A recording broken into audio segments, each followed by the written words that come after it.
Alléluia. Jean chapitre 9, verset 1, pour commencer, 1 et 2. Jésus vit en passant un homme aveugle de naissance. Et ses disciples lui posèrent cette question. « Maître, qui a péché, cet homme ou ses parents, pour qu'il soit né aveugle ?» Alors, je ne sais pas vous, mais moi, cette question-là, je la trouve bizarre. Comment quelqu'un peut-il pécher avant de naître ? C'est un peu bizarre. Hein ? Comment être né aveugle pourrait-il être une conséquence de son propre péché ? Je trouve ça... Enfin, soit. Mais c'était vraiment la mentalité du moment, puisque dans le même chapitre, au verset 34, à un certain moment, les religieux juifs vont dire à cet homme « Tu es né tout entier dans le péché ». Et là, c'est une mentalité qui dit, tiens, si toi, tu es aveugle, si toi, tu as un problème, si toi, tu es malade, c'est que tu as fait quelque chose qu'il ne fallait pas. Vous n'avez jamais pensé comme ça, hein ?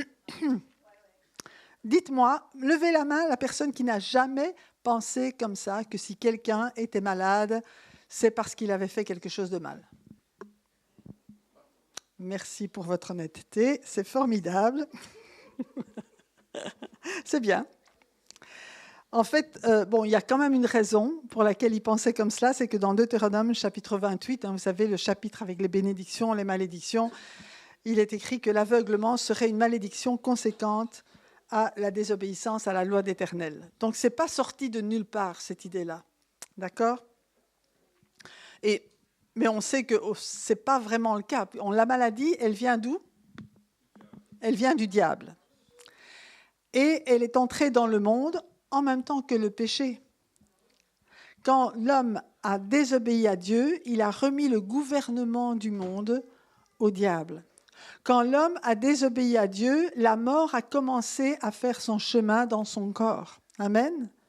Quand Dieu a créé l'homme, quand il a créé Adam et Ève, il n'avait aucune intention pour qu'il soit malade. Amen. Il avait l'intention qu'ils vivent heureux.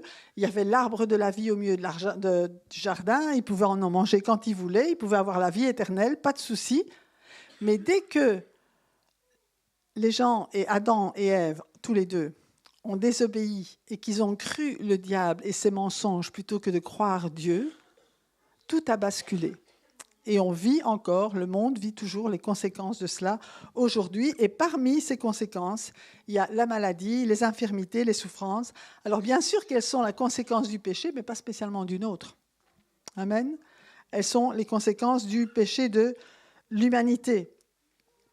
Et on sait qu'aujourd'hui, même si on fait, entre guillemets, rien de mal, le fait de respirer l'air dehors, tout ça, ça peut nous rendre malades alors qu'on n'a rien fait pour ça, vous comprenez ? Donc, faisons vraiment attention à ne pas juger quelqu'un qui souffre. Ça, c'est vraiment très important. Le plan de Dieu, Dieu est un Dieu d'amour et il ne va pas accabler en plus quelqu'un qui est dans la souffrance par un jugement. Jésus est venu pour détruire l'œuvre du diable. Mais par sa mort à la croix, il a dépouillé le diable, il a dépouillé les dominations de leur pouvoir. Et en tant qu'enfants de Dieu, aujourd'hui, nous qui sommes nés de nouveau, nous qui participons au royaume de Dieu, il nous a donné le mandat et l'autorité de piller ce que le diable avait volé, de piller son royaume et de rendre la santé aussi. Amen. Jésus a dit, vous imposerez les mains aux malades et les malades seront guéris. Jésus est venu pour sauver, il est venu pour libérer notre péché, pour nous pardonner, mais il a donné sa vie aussi pour que nous soyons guéris de nos maladies.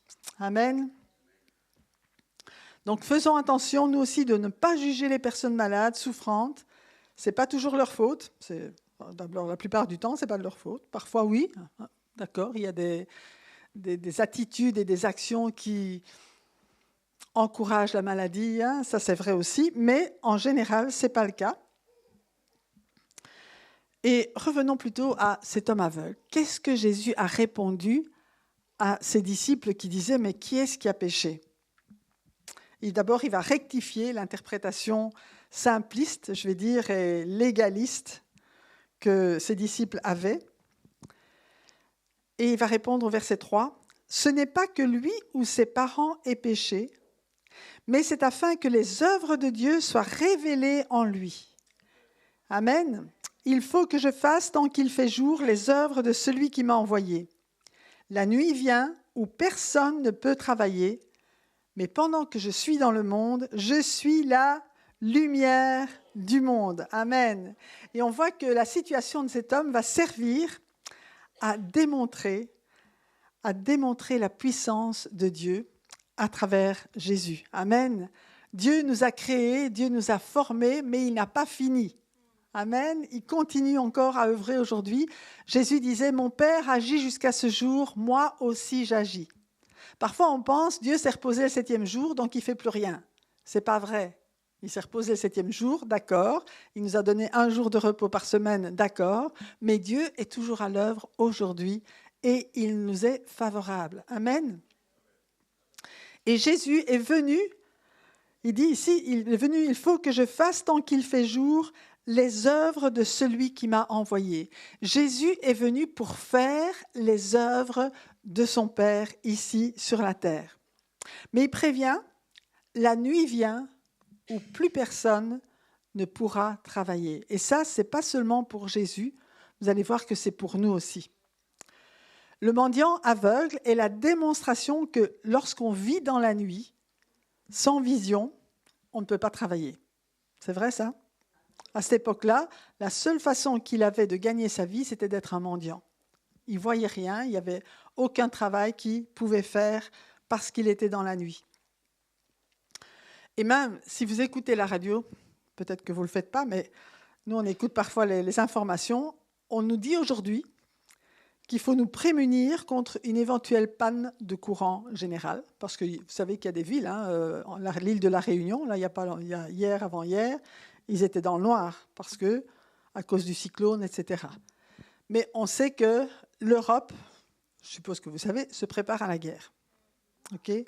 Donc, il y a quand même des choses qui se passent, et le monde nous fait peur, mais en Jésus, nous n'avons pas peur. Amen.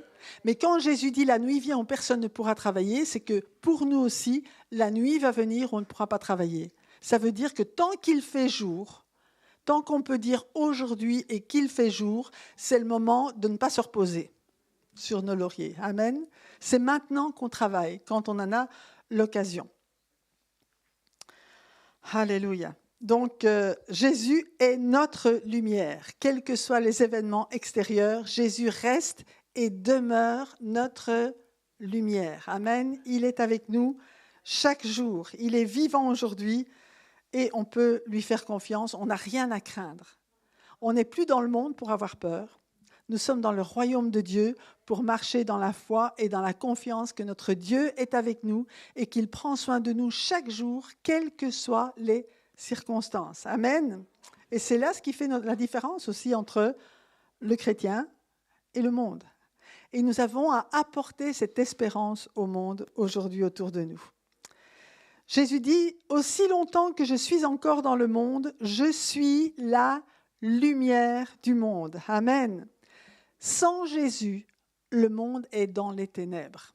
Amen. Le monde qui nous entoure est dans les ténèbres parce qu'il n'a pas la lumière de Christ dans sa vie.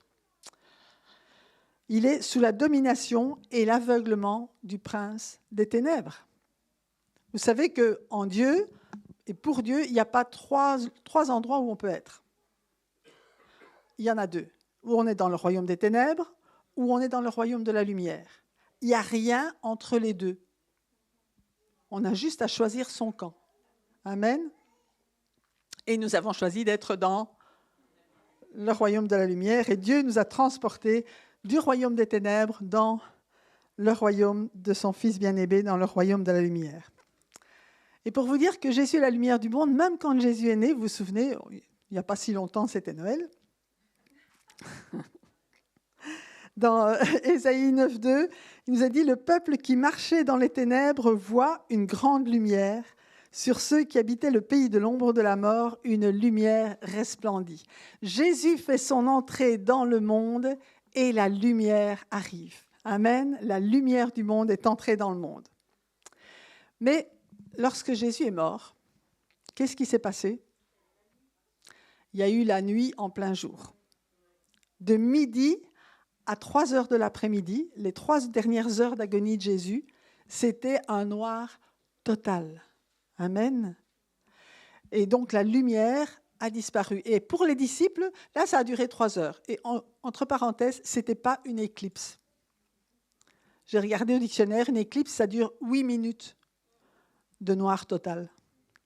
Là, c'était 3 heures de noir total. Donc, oubliez la scientifique et oubliez que c'était une éclipse, ce n'était pas ça. Mais pour les disciples, c'était 3 jours dans le noir. 3 jours où leur cœur était obscurci. 3 jours où la lumière de Jésus n'était plus avec eux. 3 jours où ils se posaient des questions et où ils étaient perdus. 3 jours d'aveuglement parce que Jésus n'était plus avec eux. Jusqu'au moment où ils l'ont vu ressusciter. Et là, tout s'est éclairé à nouveau. Amen. Alléluia. Mais aujourd'hui, c'est qui la lumière du monde? C'est nous. C'est nous qui sommes la lumière du monde. Nous, l'Église de Jésus-Christ, le corps de Christ sur la terre, nous sommes la lumière du monde. C'est ce que Jésus dit dans Matthieu chapitre 5, les versets 14 à 16. Il nous dit « Vous êtes la lumière du monde. Une ville située sur une montagne ne peut être cachée. Et si on n'allume pas une lampe, et on n'allume pas une lampe pour la mettre sous le boisseau, mais on la met sur le chandelier, et elle éclaire tous ceux qui sont dans la maison. Que votre lumière luise ainsi devant les hommes, afin qu'ils voient vos bonnes œuvres et qu'ils glorifient votre Père qui est dans les cieux. » Est-ce que le monde voit vos bonnes œuvres? Est-ce que vous êtes témoins de Jésus-Christ autour de nous? Le monde, il a un besoin, c'est de voir briller l'Église. Le seul contact que le monde a vraiment avec Dieu et avec Jésus-Christ, c'est l'Église, le corps de Christ. Amen. Les gens ne peuvent pas croire dans ce qu'ils ne voient pas. Les disciples voyaient Jésus, il était avec eux, il accomplissait des miracles, il vivait avec eux, ils ont pu croire. Quand les disciples sont partis pour annoncer l'Évangile, ce n'était pas seulement leurs paroles, c'était une démonstration d'esprit et de puissance. Les gens ont eu la preuve que Jésus était vivant avant de croire et de lui donner leur vie. Il faut arrêter de penser que c'est juste une philosophie qu'on peut donner et puis que les gens vont croire comme ça. Dieu se démontre. Amen. Il est la lumière aujourd'hui. Il se démontre aujourd'hui à travers nos vies, à travers nos paroles, mais aussi à travers nos actes, à travers le caractère de Jésus qui peut être vu en nous, à travers les œuvres de puissance, de guérison, de miracles que nous avons reçu le mandat et l'autorité pour agir au nom de Jésus-Christ. C'est ça l'Église de Jésus. C'est ça le corps de Jésus-Christ. Imaginez que ici, on est ensemble, hein, donc ça fait bien, ça fait corps. On est un corps et Jésus est la tête. Et Jésus articule chacun des membres de son corps. Il n'y a pas de paralysie dans le corps de Christ. Amen. Parfois, nous, on peut être malade, mais le corps de Christ, il n'est pas malade. Amen. Parce que Jésus est la tête et Jésus donne la santé à son corps. Et il y a un verset dans Pierre qui nous dit que si on a été libéré de la vaine manière de vivre, si on a été sauvé, si on a été guéri de nos maladies, c'est pour qu'on puisse marcher dans la justice à la suite de Jésus et avec Jésus en nous. Quand je vous vois aujourd'hui, je vois Jésus, le corps de Jésus, sa présence, sa personne, son amour, sa grâce. L'important, c'est vraiment qu'on puisse le laisser transparaître en nous. Qui croit que Jésus vit en lui? Amen. Il ne faut pas le laisser à l'intérieur. Il ne faut pas le laisser caché à l'intérieur. Il faut qu'il transparaisse, il faut qu'il soit vu à travers vous, que le monde voit que Jésus est vivant en vous et que les œuvres qu'il accomplissait il y a 2000 ans, il les accomplit encore aujourd'hui, parce que c'est comme ça qu'on est la lumière du monde. Que le caractère que Jésus a démontré, les principes du royaume qu'il a décrits dans le Sermon sur la montagne et entre autres dans les Béatitudes, eh bien, ce caractère-là qu'il a vécu, il doit être vécu en nous aussi. Et ce n'est pas trop. J'ai souvent entendu des gens qui me disent « Ah, mais moi, je ne suis pas Jésus. » Mais c'est raté. Si tu crois en Jésus, tu es Jésus.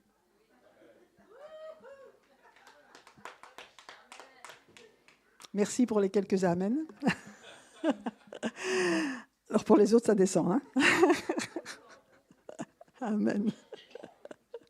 Je répète, comme ça vous allez entendre. Si tu crois que Jésus vit en toi, tu es Jésus. Amen. C'est ça un chrétien. Chrétien, Christ. On est comme Christ. On est appelé à être comme Christ. Alors, d'accord, c'est une évolution, mais Dieu forme, le but de Dieu, en nous laissant sur la terre alors qu'on est sauvé et qu'on pourrait aller au ciel tout de suite, d'accord ? En nous laissant sur la terre, le but de Dieu, c'est de former en nous l'image de Jésus pour que chacun d'entre nous, nous soyons des petits Christ qui illuminent le monde autour de nous. Amen ? C'est ça le but. C'est le but à atteindre. Et Dieu cherche et veut atteindre ce but, mais la seule façon pour que Dieu atteigne le but, malheureusement, c'est qu'il a besoin de nous pour ça. Et qu'on doit collaborer avec lui pour le laisser agir dans notre vie et pas dire « Oh, mais non, Seigneur, ça c'est trop. Non, je peux bien jusque-là, mais pas plus loin. » Bannissez ces pensées-là de votre cœur. Si Dieu vous demande quelque chose, n'hésitez pas, faites-le, parce que tout ce qu'il nous demande, il nous donne la capacité de le faire. Il ne nous demande rien qui est au-delà de nos forces. Et si c'est au-delà de nos forces, tant mieux, parce que comme ça, on peut prendre sa force pour le faire. Amen. Alléluia. Merci Seigneur. Alors, vous allez voir tout ça aussi dans les Actes des Apôtres qu'on étudie le mercredi, où je vous encourage à venir aux études bibliques le mercredi à partir de dans 2 semaines, puisque ce mercredi-ci, il n'y aura pas. Mais après les vacances, on reprend les études bibliques sur les Actes des Apôtres. Et ce n'est pas là juste pour étudier intellectuellement les Actes des Apôtres. C'est là pour que ce soit un exemple pour notre vie aujourd'hui. Quand on veut le réveil, on veut voir l'Église du premier jour revenir. Et je vous dis que l'Église du dernier jour est plus grande et fera des choses plus grandes que l'Église du premier jour. Amen. Il suffit de voir la parabole des ouvriers de la dernière heure. Ils ont plus fait en 1 heure à la fin de la moisson que pendant toutes les heures, les 11 heures qui précédaient. Et ça va être pareil pour nous. Il y aura plus de travail et de fruits pour le Seigneur à la dernière heure qu'il n'y en a eu pendant tous les 2000 ans qui précèdent. Amen. Si nous croyons ça, nous allons nous mettre en route. Si on était assis sur la place en attendant du travail, je vous dis, c'est le moment de se lever, il y a du travail. Alléluia. Merci Seigneur. Donc imaginez maintenant ce que sera le monde quand cette lumière que nous sommes aura été enlevée. Quand ce sera la nuit pour le monde. Quand la lumière du monde ne sera plus là. Vous savez, Jésus va revenir un jour pour nous enlever au ciel. Alors, je ne crois pas que ce sera demain, parce qu'il faut que tout le monde ait entendu quand même. Amen. C'est pour ça qu'il faut se lever. Si vous voulez qu'il revienne bientôt, il faut travailler. Alléluia. Il n'y aura plus personne pour briser l'aveuglement du prince des ténèbres. Le monde sera dans la nuit totale par rapport à Dieu. Mélodie a écrit un roman, je ne sais pas si vous êtes au courant, mais je vais faire une petite pub parce qu'elle va très bien avec le message. Elle a écrit un roman en 3 volumes, elle est en train de finir le 3e, qui parle de ce qui se passera après l'enlèvement. Et c'est un roman de fiction, mais l'ambiance qui régnera après l'enlèvement, quand l'Église aura disparu, quand le simple fait de prononcer le nom de Jésus ou le nom de Dieu vous emmène en prison ou à la mort. Je vous encourage. Je vous encourage à travailler maintenant. Et peut-être à lire le roman de Mélodie, parce qu'il est vraiment super. Voilà. Mais nous aussi, il nous faut faire, pendant qu'il fait jour, les œuvres que notre Père Céleste a préparées pour nous, afin que le monde entende, voie et croie. Chacun d'entre nous, Dieu nous a sauvés par grâce. Amen. Mais il a préparé pour chacun d'entre nous des bonnes œuvres afin que nous les pratiquions. Je vous disais que nous sommes un corps articulé par Jésus. Chacun d'entre nous avons une tâche différente. Vous savez, dans notre corps, tous les membres ont des tâches différentes. Hein. Je ne vais pas marcher sur les mains en général. Mes pieds sont là pour ça. Okay. Bon, ça c'est juste un petit exemple. Ça veut dire que chacun a sa part à jouer dans ce qui va se passer maintenant et dans l'œuvre que Dieu a préparée, qui est l'œuvre globale. Dieu y voit exactement l'œuvre globale, mais il sait dans cette œuvre ce que chacun a à faire et il l'a déjà mis dans votre cœur.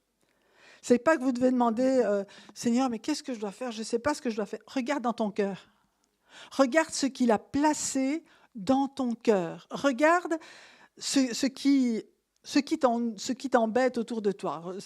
Par exemple, le problème qui t'énerve. Tu es appelé à le résoudre. Amen. Tu es appelé à être une solution là où il y a quelque chose qui ne va pas. Mais tu es surtout appelé à être un témoin de Jésus-Christ partout autour de toi. Parce que ce qui ne va pas autour de nous, c'est que le monde ne croit pas. Amen. Ça, c'est un gros problème qui nous occupe tout le monde. Et chacun a son rôle à jouer dans cette tâche à laquelle Dieu nous envoie de faire connaître son évangile partout dans le monde et de faire des disciples de toutes les nations. Amen. Chacun a sa mesure. Il n'y a pas de petit travail ou de grand travail. Il n'est pas question de se comparer. Il est question juste de dire, Seigneur, qu'est-ce que tu attends de moi? Montre-moi, révèle-moi ce que tu as mis dans mon cœur, les capacités que tu m'as données, comment je peux les utiliser pour que ton œuvre avance, pour que tu récoltes le fruit des âmes qui vont être sauvées à cause de ce travail. Amen. Alléluia. Ça, c'est votre devoir de la semaine.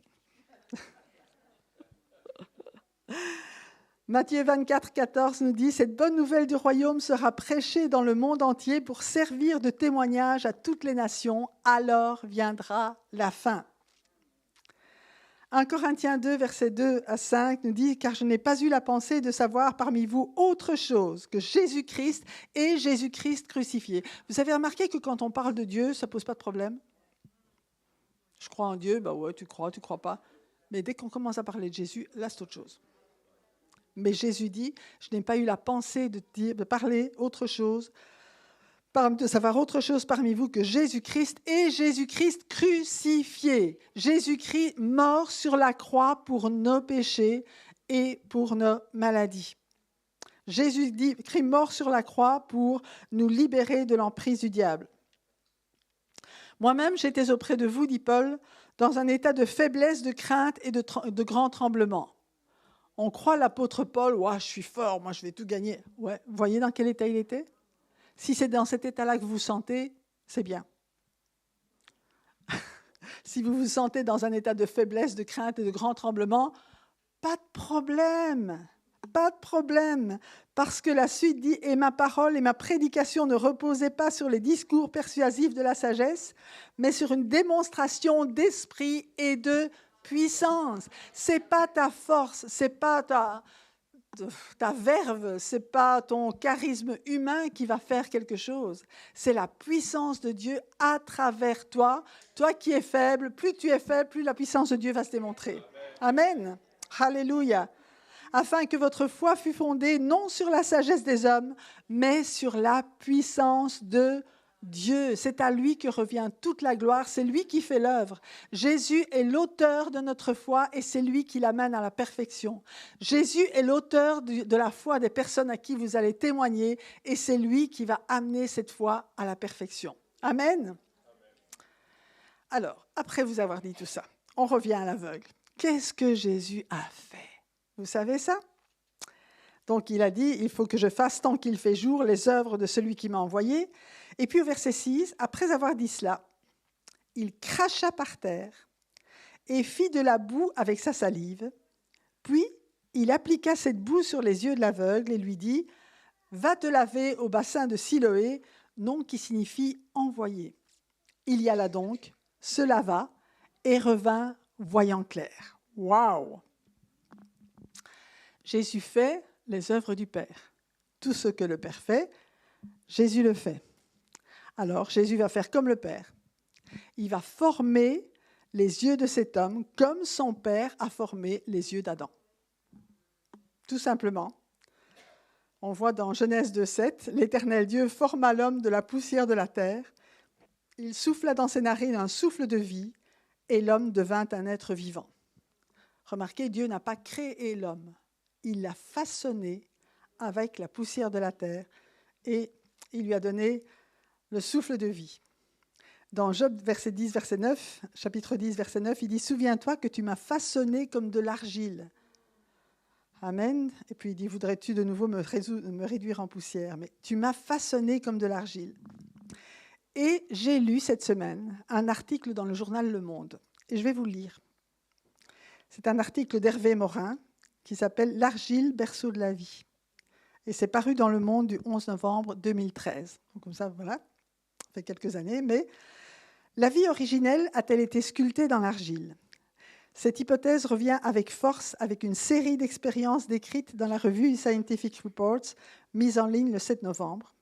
Une équipe australo-américaine dirigée par Dan Luo de l'Université de Cornell, je dis tout, y décrit comme un hydrogel, c'est-à-dire un matériau doté d'une double composante solide et liquide, qui peut facilement être obtenu en mélangeant de l'eau de mer et de l'argile. Ce milieu spongieux permet de concentrer facilement certaines grosses molécules qui constituent les briques du vivant. Mieux encore, il favorise les réactions entre ces molécules, singulièrement des composants de l'ARN et de l'ADN, qui sont au cœur des mécanismes de réplication des êtres vivants. Okay ? Ça, c'était le scientifique. Bon, s'ils avaient lu la Genèse, peut-être qu'ils auraient su ça un petit peu plus tôt qu'en 2013.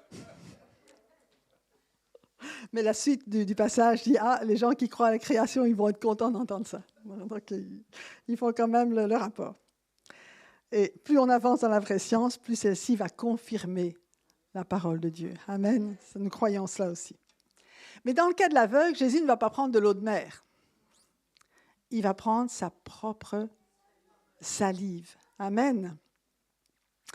La salive qui sort de sa bouche. Vous savez, qu'est-ce qui sort de notre bouche ? La parole et notre salive. Ce qui sort de la bouche de Jésus, mélangé avec l'argile, va former les yeux d'un homme qui vraisemblablement n'en avait pas. Amen. Alors lui, il n'a rien vu, donc pour lui, dans son témoignage après, ça va être, il a formé de la boue. Mais ce n'est pas n'importe quelle boue. C'est avec la terre et la salive du Fils de Dieu. Amen.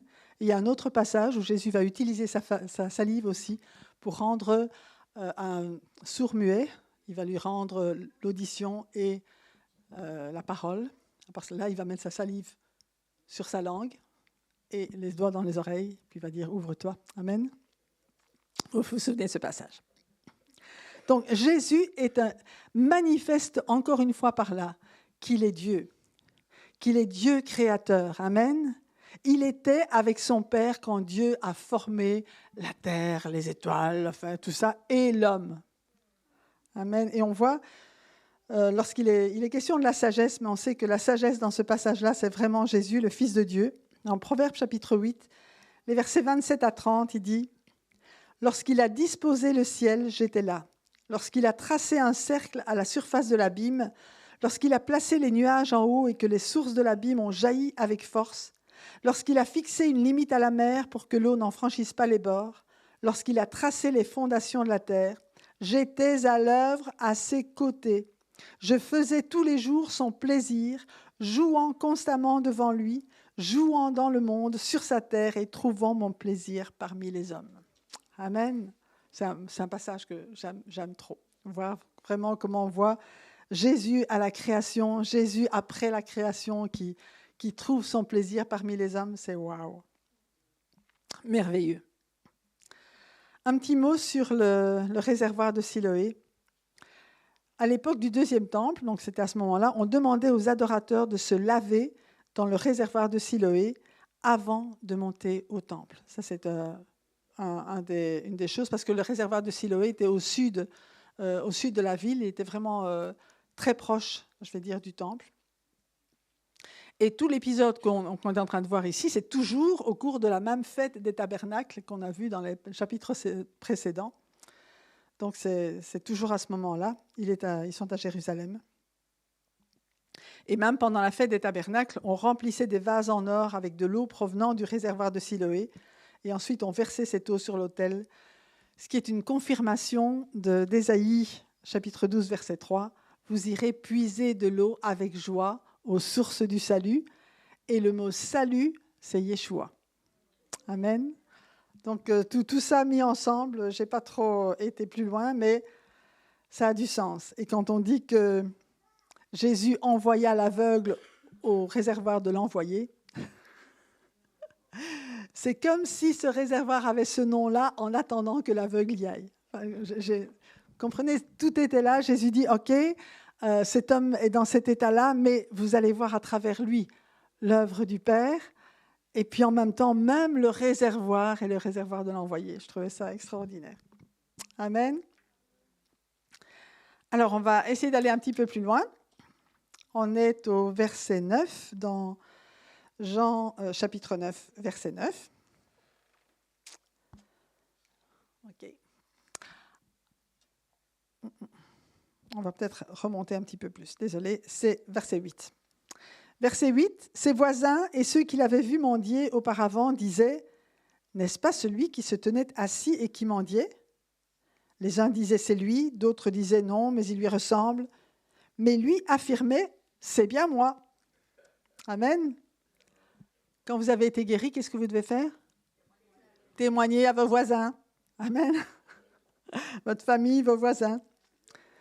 Ils lui dirent donc « Comment donc tes yeux ont-ils été ouverts ?» Il répondit « L'homme qu'on appelle Jésus a fait de la boue, l'a appliquée sur mes yeux et m'a dit « Va au bassin de Siloé et lave-toi. » J'y suis donc allé, je me suis lavé et j'ai pu voir. Là, il y a une autre chose aussi. Quand Dieu vous donne une instruction pour recevoir votre guérison et pour la garder, obéissez. Amen. Ne dites pas, souvent quand Pierre prie pour les malades, il dit « Fais quelque chose que tu ne pouvais pas faire ». Si la personne ne le fait pas, elle loupe sa guérison. C'est en mettant en pratique la guérison que tu as reçue, que tu vas vraiment la voir se produire dans ta vie et que tu vas la garder. Amen. Donc, écoutez le Seigneur pour voir quelle instruction il nous donne. L'instruction peut venir avant la guérison, peut venir pendant ou peut venir après. Mais généralement, il y a une instruction qui nous permet de nous approprier la guérison que Dieu nous a donnée. Ce n'est pas tout Dieu qui fait. Ça, je vous le dis souvent. Hein. Dieu ne fait rien tout seul. Il fait avec nous. Avec Dieu, nous ferons des exploits. Mais Dieu ne fera pas les exploits sans nous. Amen. Donc, on a besoin de croire. C'est ça, la foi va nous faire obéir à Dieu afin que son action puisse être manifestée pleinement. Amen. Donc, Jésus lui a dit d'aller se laver, il est allé se laver et il a vu. Ils lui dirent donc, verset 12, « Où est cet homme ?» Il répondit, « Je ne sais pas. » Ils menèrent vers les pharisiens l'homme qui avait été aveugle. Or, c'était un jour de sabbat que Jésus avait fait de la boue et lui avait ouvert les yeux. À leur tour, les pharisiens lui demandèrent comment il avait pu voir. Il leur dit, « Il a appliqué de la boue sur mes yeux, je me suis lavé et je vois. »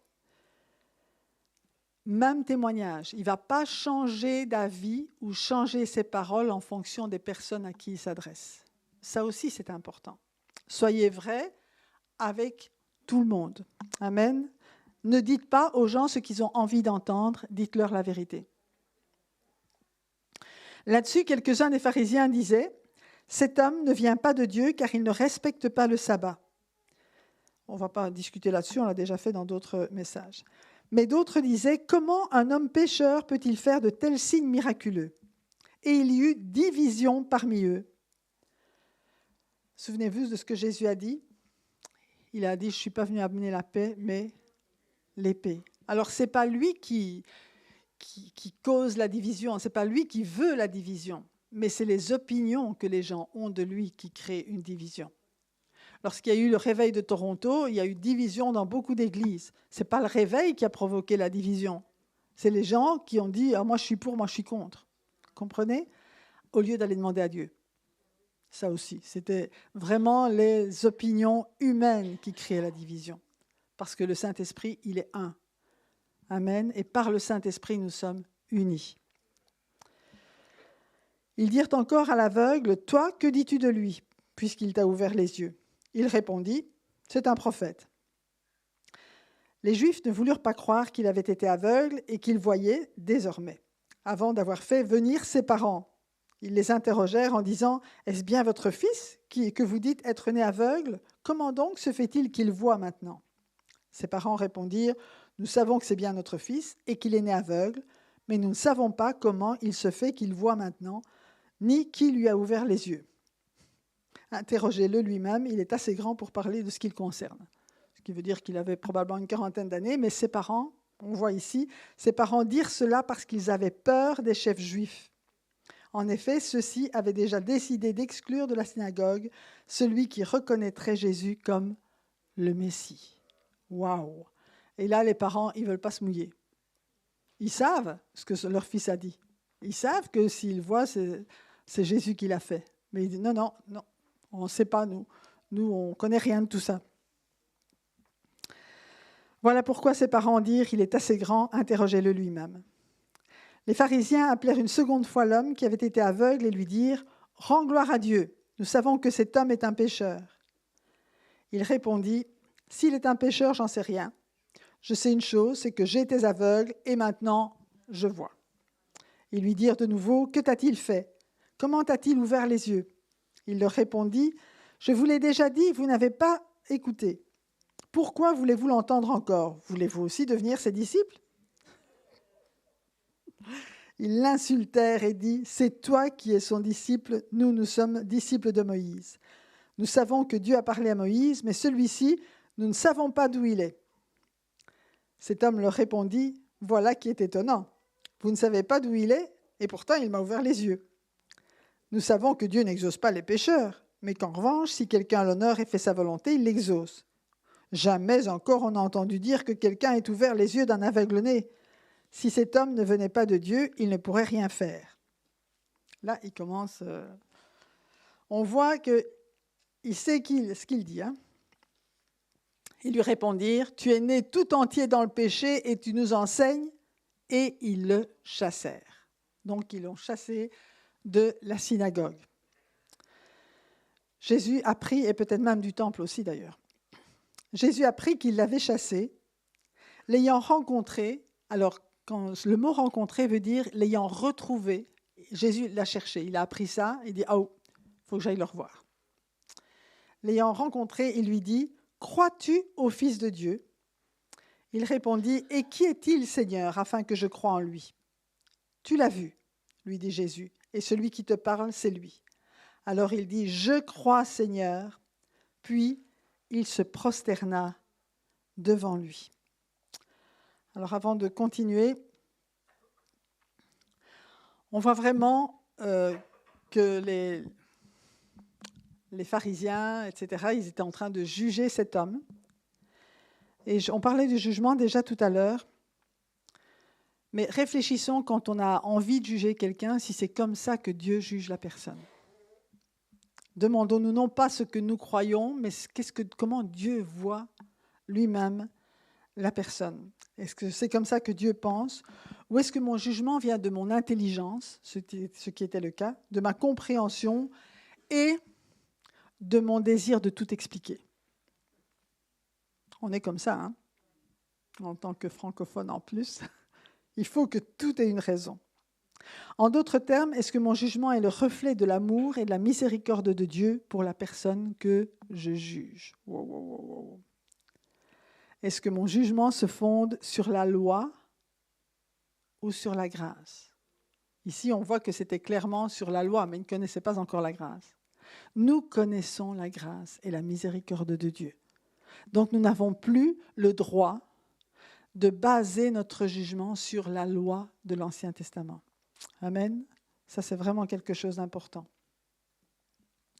Parce que si nous jugeons selon la loi, nous serons jugés par la loi. Et on sait que personne n'a pu accomplir la loi.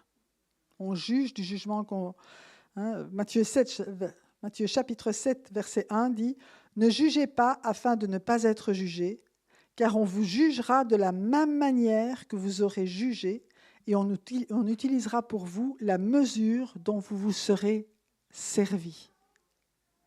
Pour ça, je vous ai posé la question, qui n'a jamais jugé? On l'a tous fait, d'accord? Donc, je m'attendais bien à ce qu'il n'y ait personne qui lève la main. Mais la Bible nous dit, ne jugez pas afin de ne pas être jugés, parce que de la même manière que vous jugez les autres, c'est cette mesure-là que Dieu va utiliser pour vous juger. Amen. Si nous jugeons selon la grâce et la miséricorde, alors nous serons jugés selon la grâce et la miséricorde. Jacques chapitre 2, verset 12-13 dit « Parlez et agissez comme des personnes appelées à être jugées par une loi de liberté. Car le jugement est sans compassion pour qui n'a pas fait preuve de compassion, mais la compassion triomphe du jugement. » Alors quand je vous disais que c'est important pour nous de manifester, de laisser Jésus agir à travers nous, c'est aussi dans ce domaine-là que nous puissions recevoir la compassion de Jésus pour ceux qui nous entourent. On fait tous des bêtises, hein, d'accord? Dans un film qui s'appelait, j'ai oublié le titre, quelqu'un disait, la petite fille disait, si tu cherches le mal chez quelqu'un, sois sûr que tu vas le trouver. Si tu cherches quelqu'un qui ne va pas, quelque chose qui ne va pas dans la vie de quelqu'un, tu es sûr que tu vas le trouver. Si vous cherchez des mauvaises choses chez moi, vous allez certainement les trouver. Mais, tu as déjà trouvé toi, hein, d'accord. Okay. Car le jugement est sans compassion pour qui n'a pas fait preuve de compassion, mais la compassion triomphe du jugement. Amen. Jésus ne nous a pas demandé de nous juger les uns les autres, mais il nous a demandé de nous aimer les uns les autres. Et l'amour couvre une multitude de péchés. Pour rappel, 1 Corinthiens 13, qu'on ne lit pas seulement lors des mariages, l'amour est patient, il est plein de bonté, l'amour n'est pas envieux, l'amour ne se vante pas, il ne s'enfle pas d'orgueil, il ne fait rien de malhonnête, il ne cherche pas son intérêt, il ne s'irrite pas, il ne soupçonne pas le mal, il ne se réjouit pas de l'injustice, mais il se réjouit de la vérité. Il pardonne tout, il croit tout, il espère tout, et le plus dur, il supporte tout. Amen. Ça, c'est l'amour de Dieu dans nos vies. L'accusateur parle à Dieu des péchés des autres. L'intercesseur invoque la grâce de Dieu et plaide le sang de Jésus sur les autres. L'accusateur, le chef des accusateurs, c'est le diable. Amen. Le chef des intercesseurs, c'est Jésus. Alors, je vais relire la phrase. L'accusateur parle à Dieu des péchés des autres. L'intercesseur invoque la grâce de Dieu et plaide le sang de Jésus sur les autres. Et là, c'est une question que je pose à chacun. De quel côté sommes-nous et qui est notre exemple ? Qui est-ce que nous imitons ? Celui qui accuse ou celui qui intercède ? Pam, pam. Et je vais vous dire que même dans l'Ancienne Alliance, même dans l'Ancien Testament, Dieu cherche un homme qui se tienne à la brèche et qui intercède afin que Dieu ne détruise pas son peuple. Donc l'intercession, c'est toujours en faveur de quelqu'un. Jamais pour la destruction. Amen. Les personnes qui, par exemple, si vous avez été lésés et que vous dites « Dieu va te punir », c'est une malédiction qui vient du diable. Amen. Quand vous avez été lésés, quand quelqu'un vous a fait du mal, Jésus a dit « Priez pour ceux qui vous font du mal ». Priez non pas pour qu'il leur arrive des malheurs, priez pour que Dieu touche leur cœur, qu'il les sauve, qu'il les bénisse, etc. Amen. Job n'a retrouvé ce qu'il avait perdu que lorsqu'il a intercédé en faveur de ses amis qu'il avait pas mal jugés et qui lui avaient fait du mal justement pendant qu'il était malade. Après qu'il ait prié en leur faveur pour qu'il soit guéri, Dieu lui a rendu le double de ce qu'il avait, pas avant. Amen. Donc, c'est clair que Dieu nous appelle à être des intercesseurs et pas des juges. Dans la suite du texte, nous verrons que les parents vont se taire par crainte des Juifs et d'être exclus de la synagogue. Quant à l'homme qui avait été aveugle et qui a vraisemblablement une quarantaine d'années, je l'ai déjà dit, il va affirmer sa foi en Jésus le prophète à cause de ce qu'il a vécu et de la guérison miraculeuse dont il a été l'objet. Plus tard, Jésus l'a retrouvé, s'est révélé à lui en tant que Messie. Et donc, en un seul jour, cet homme a reçu à la fois la vue physique et la vue spirituelle. Amen. Quant aux pharisiens, ils sont restés aveugles à cause de leur légalisme.